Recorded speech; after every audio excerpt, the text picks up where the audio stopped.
오후 시간까지 예배당에서 하나님을 찬양하며 또한 하나님을 예배하신 모든 성도님들에게 그리스도의 평안과 그리스도의 치유가 함께 하시기를 예수님의 이름으로 축복합니다. 세상 살다 보면 이쁜 사람도 있고요, 좀 덜 이쁜 사람도 있습니다. 덜 이쁜 사람을 지나치면 좀 이쁘지도 않고 미운 사람도 있습니다. 그런데 나는 잘해주는데 그 사람이 나를 좀 잘 안 대해주는 그런 사람들이 있거든요. 그럴 때는 좀 섭섭함이 있습니다. 나는 이렇게 잘 대해주는데 저 사람은 왜 나를 이렇게 잘 안 대해줄까? 내가 기대하는 만큼 안 대해줄까? 라는 생각이 들 때 참 섭섭하죠. 이건 이제 신앙생활에서도 유사한 것이 있습니다. 가르치는 사람은 배우는 사람이 언제나 잘 배우길 원하고 그 배운 것이 몸에 체득되어서 그대로 살길 원합니다. 이건 이제 복음을 전해준 사람이 복음을 받은 사람에게 원하는 것이죠. 예수님도 성도들에게 바라는 것이 받은 예수 그리스도의 복음대로 살아갈 수 있는 것을 기대하시는 것입니다. 그의 제자들에게 바라시는 것이 그렇다라는 것이죠. 사도 바울이 여러 교회에 편지를 보냈습니다. 자신이 세운 개척한 교회도 있고 자신이 세우지는 않았지만 어떤 교회의 문제들에 대해서 성경의 기준이 무엇인가에 대해서 이렇게 정해준 또 알려주는 편지를 많이 보냈는데요. 그 중에 이제 고린도 교회에 보낸 편지가 제일 깁니다. 전 후서를 합쳐도 제일 깁니다. 왜 길까 생각을 해보니까 그 교회에 할 말이 많더라 이겁니다. 할 말이 많더라. 할 말이 많으니까 편지 내용이 길겠죠. 또 다른 교회에 보낸 내용들에 비해서 고린도 교회가 문제가 조금 더 많은 것 같더라라는 것입니다. 모든 교회에 보내는 편지는 답장이거든요. 교회에 이러한 문제가 있습니다라는 것에 대해서 바울이 그 사실을 접하고 다른 이들에게 이 편지를 그 교회에 갖다 주시오라고 갖다 준 편지입니다. 고린도 교회 편지 내용을 보면 다른 교회에 쓴 내용과 좀 다른 뉘앙스들이 있습니다. 표현들이 있고. 그게 무엇이냐면 다른 교회들은 권면할 때도 혹은 칭찬할 때도 아주 담백하고 숨기지 않는 그대로의 감정을 그대로 보이는, 그러니까 아주 뭐라고 할까요? 편지 내용이 그대로인, 그 안에 어떤 담긴 속뜻이나 이런 것이 없이 아주 담백하고 편지 내용 즉시 바울의 마음, 이렇게 편지가 된 것 같은데 고린도전서와 고린도후서의 편지를 보면 뭐라고 할까? 약간의 고린도 교회와 교인들에 대한 꾸짖음에서 오는 뉘앙스가 비꼼, 그래 너네들 잘났는데, 너네들이 잘났는데 라는 표현, 혹은 너네들이 나를 이렇게까지 얘기하고 있다면서 라고 따지듯 확인하는 내용들이 조금씩 숨겨져 있습니다. 그런 걸 보면 다른 교회에 보낸 서신보다 고린도 교회에 보낸 바울의 서신에는 뭐라고 해야 될까요? 감정이 실렸다. 감정이 좀 실린 것 같습니다. 고린도 후서를 보내고 있는 이 시점에서도 바울이 자신의 사도권과 그리고 자신이 본래 고린도 교회를 방문하려고 했었는데 일정이 어떻게 바뀌어서 가지를 못한다에 대한 변명과 또 너희들이 나를 이렇게 욕하는 사람들 뒤에서 말하는 사람이 있다면서 이렇게 얘기를 하고 있죠. 그럼에도 불구하고 그런 내용이 감정이 담겼다라는 것은 안 담겼을 수도 있습니다. 그냥 읽을 때 그런 뉘앙스가 보인다는 것이죠. 그럼에도 불구하고 바울이 고린도 교회와 그 성도에 대한 애정의 마음이 있기 때문이 아닐까. 사랑하지 않으면 나오지 않는 표현들이 많이 있거든요. 내가 너희들에게 복음을 전해줬지만 너희들이 복음대로 살고 있는 것에 대해서 고맙기도 하지만 너희가 가지고 있는 그런 많은 문제점들을 고치지도 아니하고 또 나에 대해서 이상한 소리나 하고 그렇지만 나는 하나님께 위로를 받기 때문에 너희들도 하나님께 위로를 받고 변화되기를 원한다라는 내용을 쓰고 있는 것이죠. 고린도 교회는 문제가 많습니다. 적게 잡아도 9개 이상의 문제를 고린도전서, 고린도후서를 통해서 바울에게 지적받았습니다. 많은 문제들이 있죠. 그런데 고린도 교회에 복음을 전한 바울로서 그 사람들에 대한 마음은 무엇이었을까? 물론 이제 바울이 개척한 교회는 아니라고 봅니다. 그 교회에 대해서 많은 사람들이 와서 가르쳤고 또한 그에 대한 파들이 많았습니다. 나는 바울파, 나는 게바파, 나는 아볼로파, 나는 예수파. 이것 또한 문제였다라는 것입니다. 뭐라고 해야 될까요? 우리가 복음을 전하고 마음을 쓰는 사람이 있습니다. 내가 저 사람에 대해서 마음을 참 쓰고 있는데 저 사람 참 복음대로 살았으면 좋겠는데 이제는 예수를 믿게 됐으니까 교회 출석도 좀 잘하고 성경도 좀 읽고 찬송도 좀 부르고 삶이 좀 변화되고 그런 사람이 되면 좋겠는데 그런 모습을 못 보여줄 때마다 복음을 전한 사람으로서 마음이 아프죠. 그렇다고 해서 우리가 전해준 그 사람을 괴롭게 하거나 너는 왜 그러냐? 라고 꾸짖기에도 혹시나 내가 꾸짖었다가 그 사람 마음이 확 돌아서 버려가지고 다시는 교회 안 와? 혹은 예수 안 믿을래? 라고 해버리게 되면 이게 얼마나 더 가슴 아픈 일이잖아요. 그래서 그런 답답함은 바울 사도의 표현에 의하면 그런 것들이 사실은 당연하다라는 것을 얘기하고 있습니다. 4절 말씀을 보면 하나님의 뜻에 의해서 성도와 사도가 되었다라고 얘기를 합니다. 우리가 그런 사람이라는 것입니다. 우리의 선택으로 성도가 된 것이 아니고 우리는 하나님께서 그렇게 택정해 주신 사람들이라는 것입니다. 그렇다면 나의 대상인 그 사람은 어떨까요?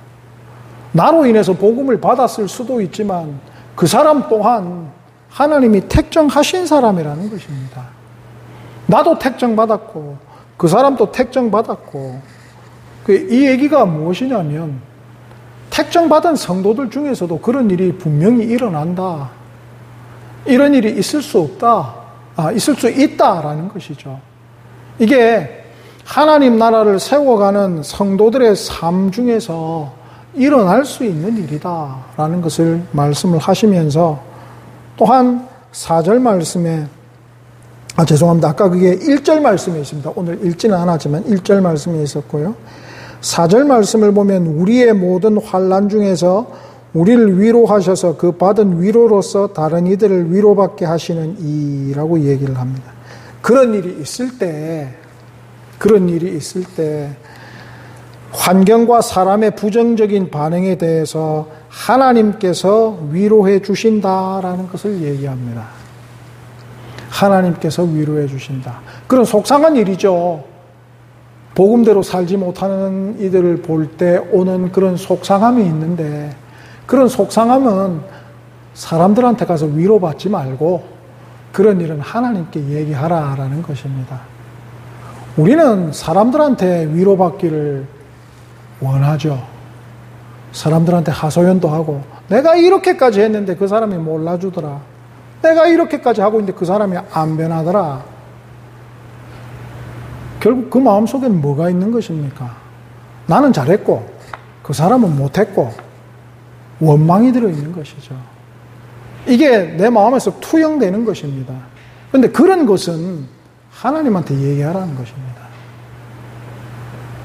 사람에게 말하는 것이 아니라 하나님께 얘기하고, 하나님께서 그 사람을 변화시킬 것이다. 하나님께서 그 사람을 위로하고 권면하심을 통하여 그 사람은 변화될 것이다 라는 것이죠.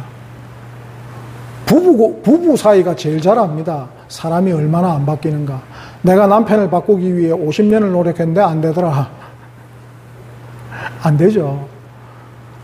저는 집사람하고 결혼한 지 오래 안 돼가지고 이제 한 6년 정도 됐는데 안 바뀌죠, 잘.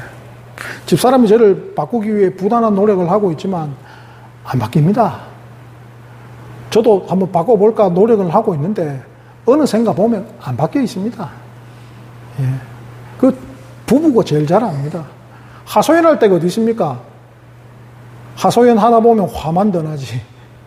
그래서 하나님한테 위로받는 것입니다. 우리가 환난을 당하는 것도 너희가 위로와 구원을 받게 하려는 것. 6절. 예. 하나님 저 인간을 와 저래 안 바꿔주십니까? 라는 목적. 하나님 이 환경이 왜 이래 안 바뀝니까?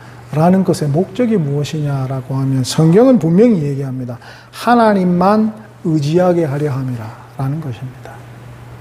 하나님 저 인간 저건 내가 진짜 한번 바꿔보고 싶은데 안 바뀝니다. 어떻게 하라고요? 하나님만 의지하라는 것입니다. 네가 무슨 방법을 써봐라 되는지 안 된다는 것입니다. 바울 사도가 고린도 성도들을 바꾸기 위해 얼마나 많은 노력을 했을까요?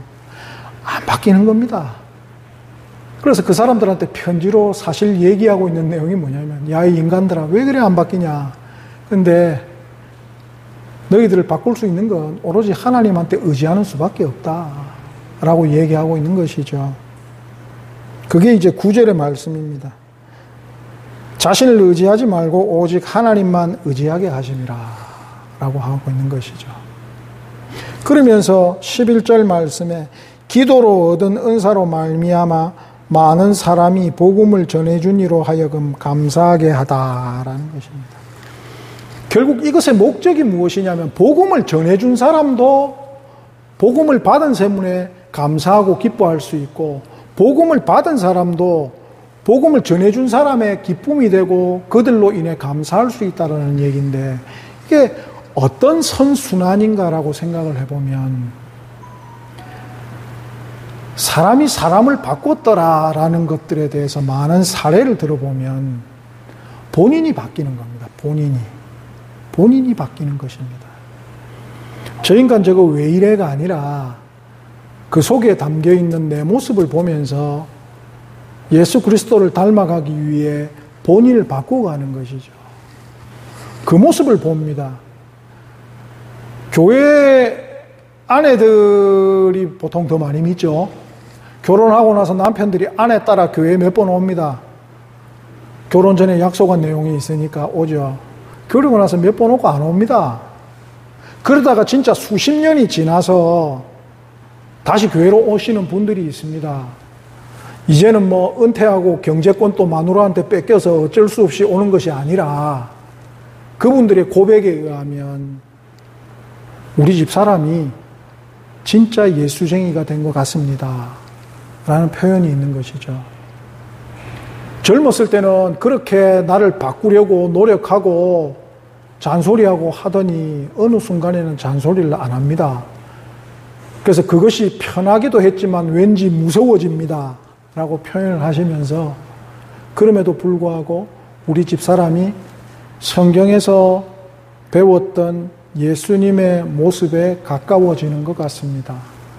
우리 집사람의 변화된 그 모습으로 인해 도대체 우리 집사람이 교회에서 무슨 일이 있었는지 그것이 궁금해서 제가 다시 교회로 왔습니다.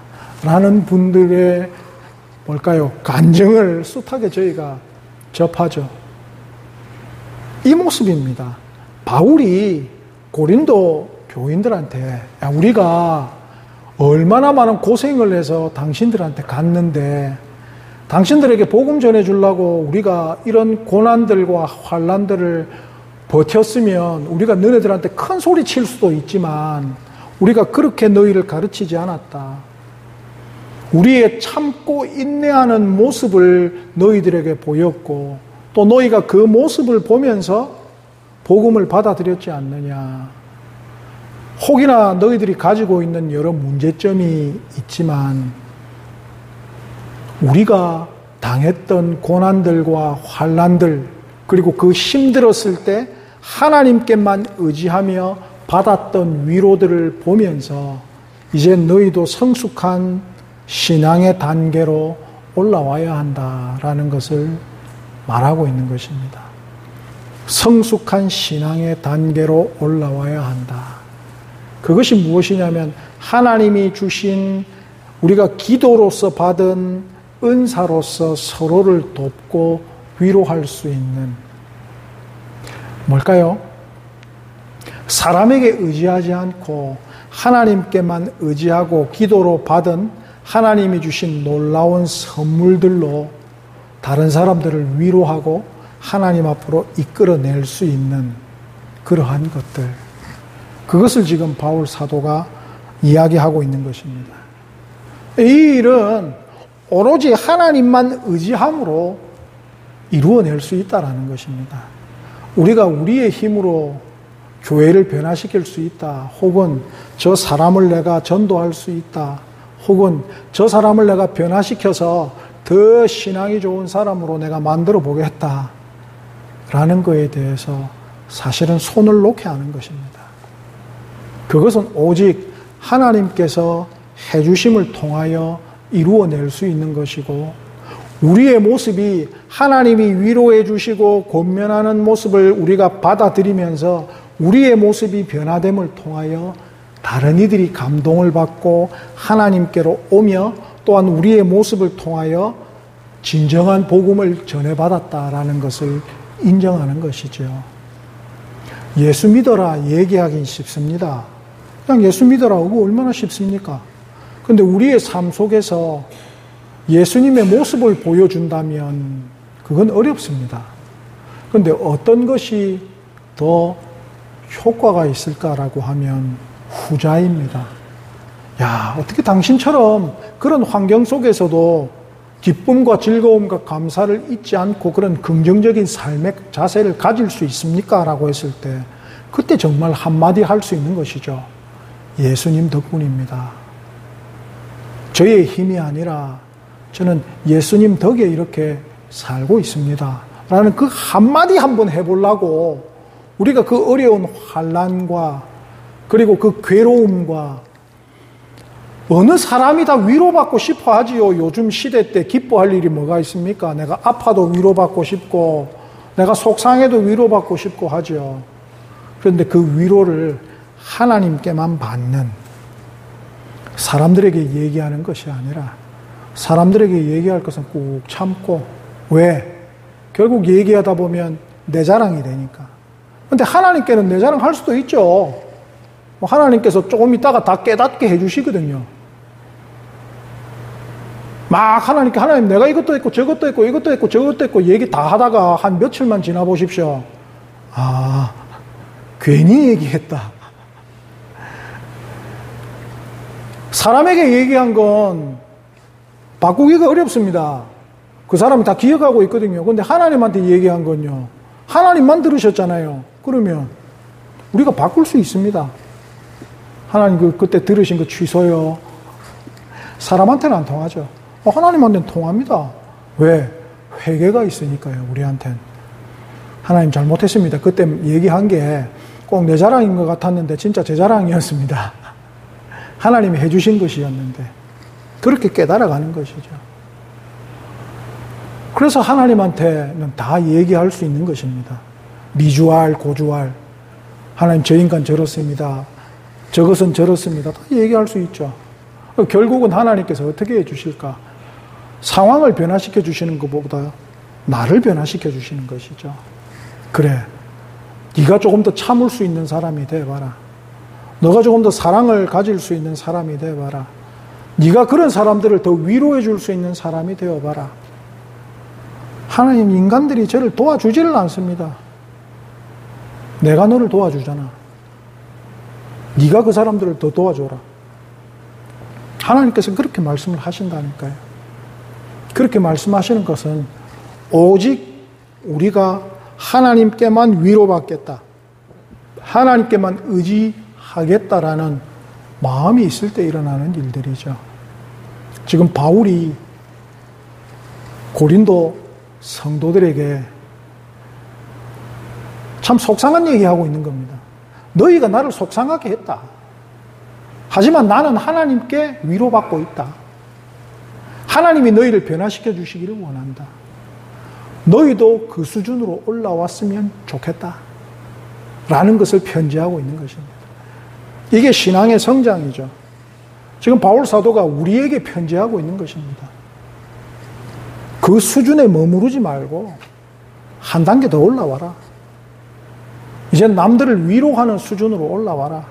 하나님께만 진짜 의지함을 통해서 하나님이 변화시켜 주시는 것을 보면서 스스로가 한 단계 더 성장해라. 그것을 통하여 하나님의 나라 또 하나님의 공동체 교회를 변화시켜라. 문제가 있는 그 모습들을 이런 방법을 통하여 변화시켜라 라는 것을 이야기하고 있는 것이죠.